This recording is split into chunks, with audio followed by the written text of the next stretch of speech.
This video will contain spoilers for Undead Unluck, chapter 224. Come back later when you've caught up. And this is why, ladies and gentlemen, we have faith in the author. We don't let doom posting and assholes outside of the fandom just blindly hating with fear-mongering bullshit affect us, because holy shit, we so back, baby! Before I get into the chapter, let's do the recap. So the chapter opens up with a shot of Luna stood on the moon, watching as Sun starts his assault on the actual Earth itself, monologuing about how this game has been going on for a long time, and while it feels short for the humans, for her, someone who's lived so long, it feels different, and that we can finally begin the final Ragnarok. To which then we cut back down to Earth, and Fuko, starting from here and throughout the entirety of the chapter, is giving orders and commanding the Union to do various things as she breaks down and realizes what's going on. She explains to them that this is Sun, this is the final boss, he is difficult, so we need to start our attack, which we do start with our first team-up attack being Gina and Void using an unchained sword and his unavoidable to try and slash Sun. However, just before he's able to actually land the attack, one of the orbs with the number 3 starts slowing and Unchained starts to disintegrate and disappear. To which Void then hops in and starts sending off his massive barrage of bullets, rockets, missiles, you name it, over its Sun. To which a different planet glows this time, planet number 6, as it glows and sends off its own barrage of bullets, missiles, you name it, to intercept and counteract Creed's barrage of attacks. To which it's after this and over the next couple of pages that Fuko starts to dissect with Andy and figure out two very important key details about Sun this time around. First of all, these planets orbiting Sun, as we all theorize, do contain these superior rules. Each of them are in there, and Sun is able to use their powers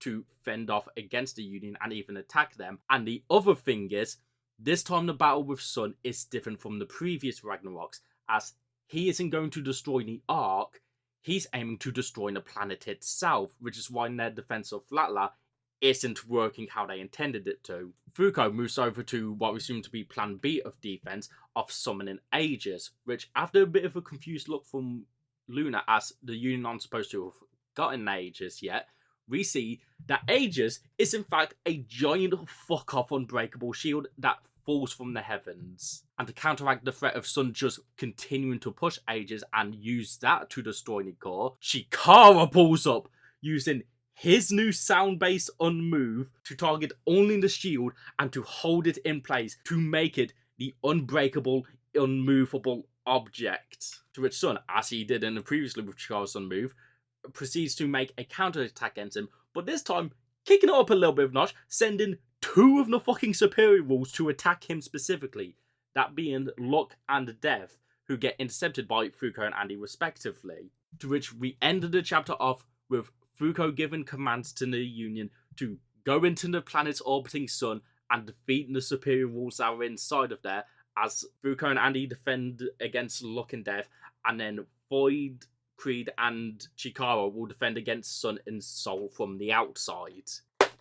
Okay, I fucking love this chapter, and if you haven't yet watched my 223 breakdown, which I don't blame you, it only released today because I've been late on it recently, but that one I specifically chose to be late because of the energy that was going around last chapter, but I now love 223 as well. 223 I was so worried about because of, obviously, the whole talk around it is getting everyone down, but now that it's clear from this chapter that the series hasn't been axed and Tasuku was genuinely just trying to make us all feel worried and fearful about this sudden Ragnarok attacking us, and that we have to have faith in the Union to be able to beat him, 223 is one of my favourite chapters of the series.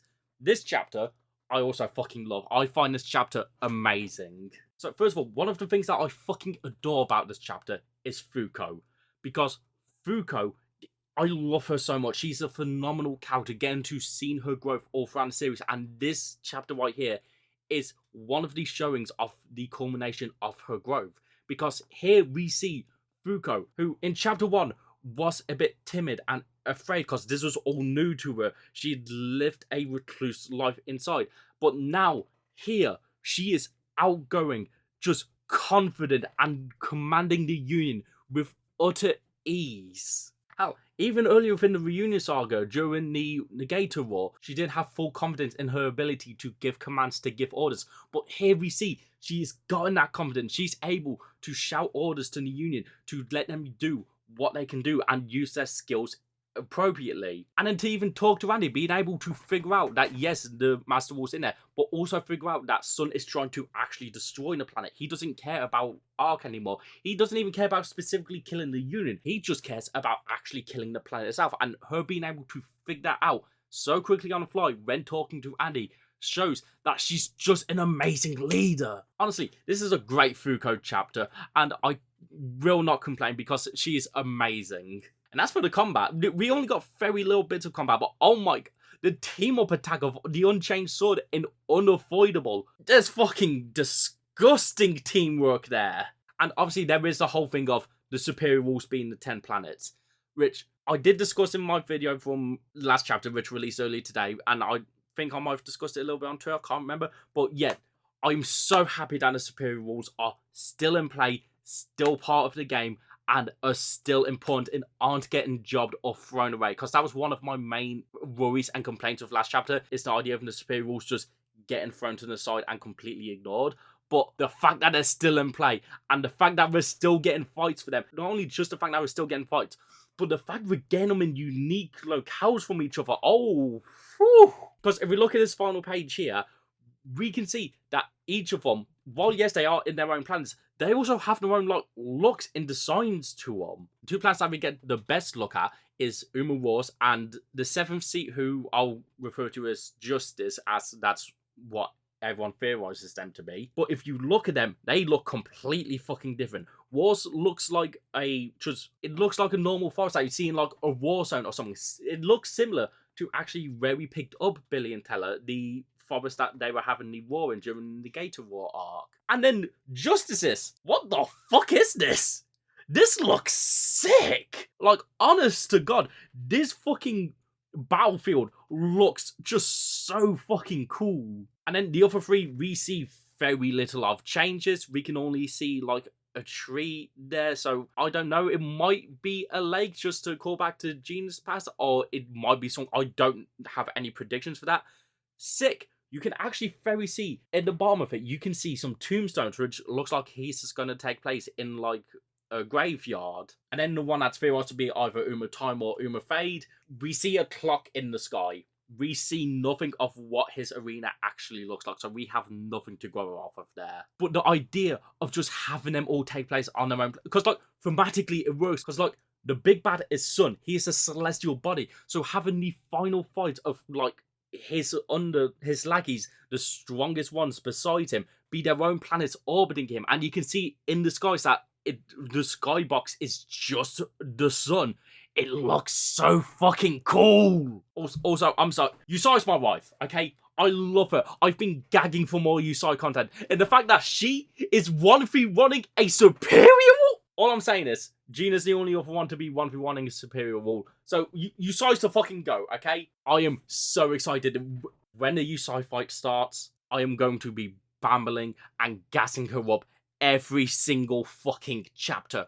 I don't care what fucking happens. If she is losing or anything, I have faith in my wife, because baby girl, beat that bomb! So yeah, this final page has me so excited for all of these fights to come. Hell, one I haven't even really touched on much, because the locale is just Earth, Death and Luck. Like, I've mentioned this before, but the Master Rule fight I've been looking forward to the most and most excited for is the Uma Luck fight, because after the Uma language fight, we've seen that fights with superior rules can be some bullshit. It doesn't have to be just traditional, normal fisticuffs, bang, bang, break the core. And Luck versus Unluck, I pray, is just constant, non-stop bullshit happening, and it's going to be so exciting, especially with Uma Death there fighting with Andy. I think these are going to be sick. Also, because you can kind of see Uma Death seems to have some kind of like bone weapon in her hand here in this final page. I don't know what that is. I'm looking forward to it. And another thing with Death and Luck attacking Fuko and Andy, or getting intercepted by them, is you can see right here in this little page, the facial expressions of Andy and Fuko are mirrored Unluck and Death. And he's like excited, like dirty dogging Death. For Fuko, she's looking at Luck seriously. She's like, oh god fucking damn it. But like Luck is looking at Fuko like a fucking demon, and then Death is just still eyes closed. I'm assuming with phase 3, her eyes are gonna open and it's gonna look demonic. So yeah, I've kind of melded predictions together, but prediction wise, I don't know which fight we're gonna get first. I think we're gonna be doing them in order of the weakest Master Wall to the strongest. So I think we might start off with Sick, because we're already familiar with Sick, and it's a rematch of Rip and Latla versus him, which, ooh, I'm excited for that, and I'm excited to see what his, like, territory and area planet looks like. But for each of these fights, I'm expecting that each of the negators fighting them are going to get a severe power-up here. I'm expecting everyone to come out of this with their soul boost, prepared to just absolutely work together to fight Sun. Which, something I just realised I haven't touched on here, is that Uma's soul doesn't have anyone going on his planet. With one of the reasons I think that being the case is that Soul's planet is the one that's directly in front of Sun's face, and it is that giant beam that's constantly attacking the planet. But Soul, you know, being the one made to give humans potential, and also not being very pleased with Luna just throwing them to the side to power up Sun, I think we could get Soul coming through with being like a third dog of just fucking things up for both sides, going against Sun but also going against the Union. I don't know, I'm really intrigued as to what's to happen with Soul, because he's not exactly someone that's made to be thematically fighting against any of the Union specifically, because he is human potential. He is what they can be at their strongest with soul manipulation. So I don't know if he's going to be fighting alongside the Union, or if he's just, like I said, going to be going against everyone and fucking shit up for everyone. I don't know, but I'm really intrigued to see what Tasuka's going to do with him. But yeah, this chapter has gotten me so excited. This Total Define Warfare saga is going to be so fucking sick. I cannot wait for it. These fights are going to be so good, and I'm sorry, I'm looking forward to Yusai. Okay, I love her so much. She's fucking phenomenal. And one thing I know, Julie's, if it is Human Justice, Julie's probably going to turn up and activate on Justice in that fight. However, I don't care if that's really good for the story and thematic reasons. I want Yusai to 1v1 this Master Wall. I want Yusai to fucking dog on the 7th, okay? I want my wife to do great. And you know what? That's all we can hope for in life. So, until next week when we get whichever of these fights starts, see ya.